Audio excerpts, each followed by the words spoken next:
It's really important to hire a good boundary surveyor for your next project, whether that's a land development project or commercial real estate transaction.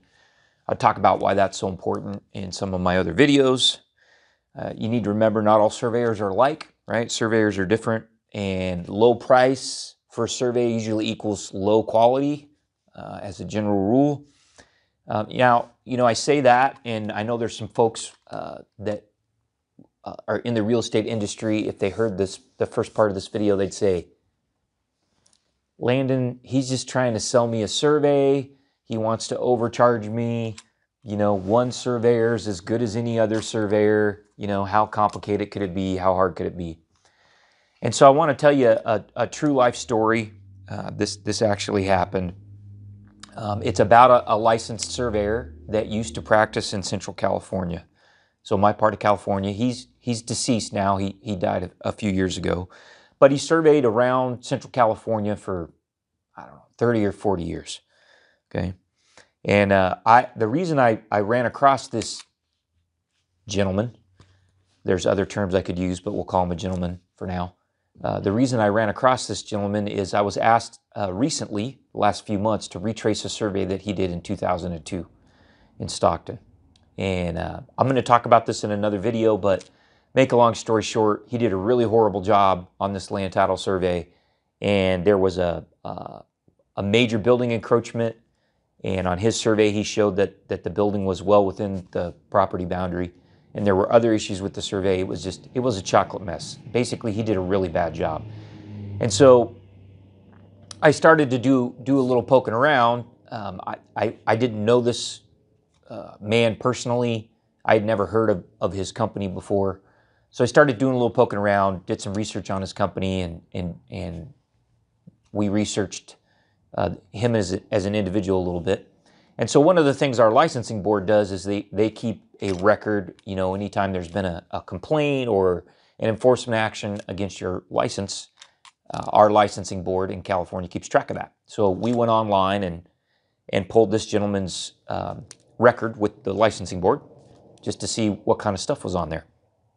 And so I wanted to share you some highlights from one of multiple complaints that this gentleman, it's a horrible use of that word, but that this man, this licensed surveyor, had on his record with our licensing board. And I'm not even going to read you the whole complaint or everything that was in the complaint. I'm just going to hit some highlights on the first couple of parts of the complaint. And the reason I want to do that is I want to demonstrate to you that there's a lot of bad surveyors running around California. There's surveyors, in essence, they have a criminal record. Right? Now, I'm a strong believer in rehabilitation and the ability of people to change their ways, but there's some people that just will never do that, right? And when you get online at our licensing board, and this information is available to anybody, you can get on there and pull my record. You just search Scott Blake at the California Board for Engineers and Land Surveyors, and you'll find my record. So you can find the record for the surveyor you're going to hire, and you should check that out. You should find out if you're hiring a guy with a criminal record. So what did this guy have on his record with this one particular complaint? Well, they talked about several projects. I'm just going to run through the first four projects on this complaint, and you'll notice a pattern here. So he did a project in Fort Bragg. It's called the Fort Bragg project in the complaint. The licensing board said he didn't find any monuments to resolve his boundary. He was supposed to set durable monuments. He failed to do that. He didn't file a record of survey with the county as required by state law. He didn't have a written contract, which is required by state law. And he performed an ALTA survey without the proper knowledge of the ALTA survey requirements. So basically, he was lazy, took shortcuts, and was a bozo, right? He had another project in Pittsburgh. On that project, the board found that he only used one monument to resolve his boundary. That was not sufficient. There were other monuments he should have looked for. He was supposed to set durable monuments on the parcel when he was finished with the survey. He did not do that. He failed to file a record of survey as required by state law, and again, failed to use a written contract as required by state law. All right, he did another project in Morgan Hill.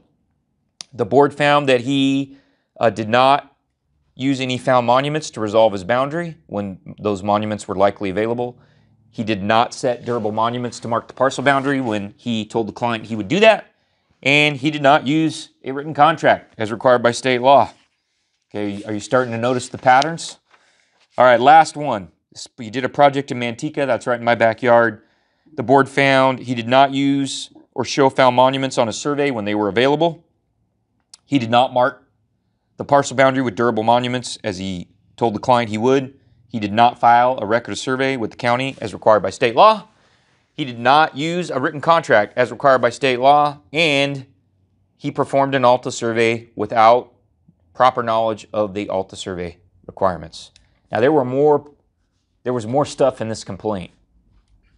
And I could keep going, but I'm not going to, because I think I've proved the point, hopefully, right? There's bad surveyors all over the place, and you can hire them. You know, they're on Yelp. You know, they're in the phone book.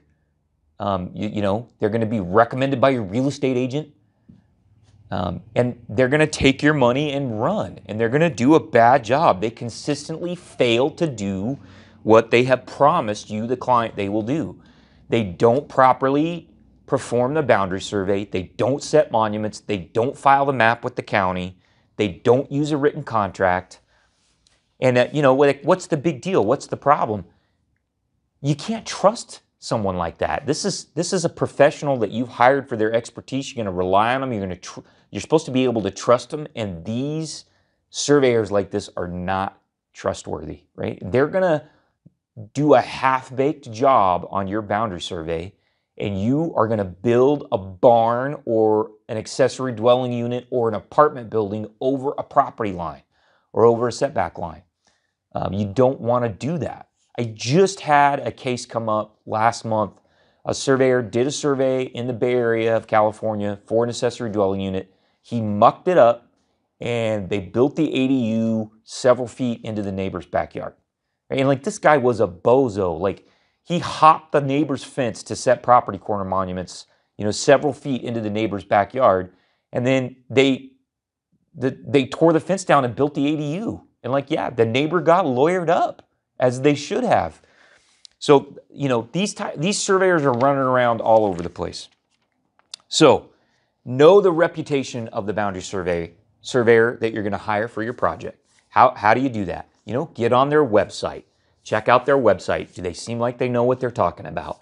You know, call and have a conversation with them about your project. Ask them some questions, right? I have questions you can ask your boundary surveyor on this YouTube channel. You know, do a little homework. Talk to them. See if they smell fishy. You know, maybe call some other people in the local real estate industry. You know, call a title officer, call a commercial real estate broker. Ask around, what kind of work does this survey company do? Check their record at the board. The licensing board. Is the surveyor you're about to hire, does he have a criminal record? If so, how long is that record? What kind of stuff is he in trouble for? Or she, could be a she too. So there's ways to find out, and it takes a little bit of work. It does. It takes some effort, but if you're doing this right, you're spending thousands or tens of thousands of dollars to get a good survey as part of your real estate transaction or your land development project. It's worth a little bit of effort on your part to make sure that you're not hiring a boundary surveyor with a horrible criminal record.